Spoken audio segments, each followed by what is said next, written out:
開燈，全係純天然咁樣。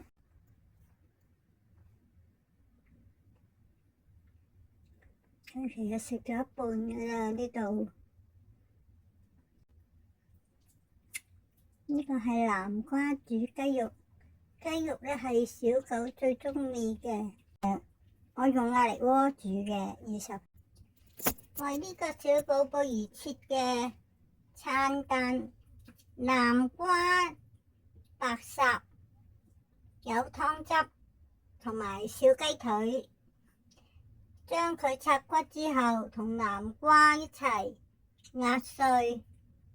湯亦都係南瓜湯嚟嘅，原汁原味。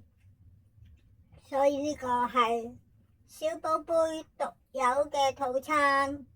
各位如果唔介意嘅，都可以參考下呢一個自己煮嘅健康套餐。記得要買無激素嘅雞腿嚇，無激素嘅雞腿。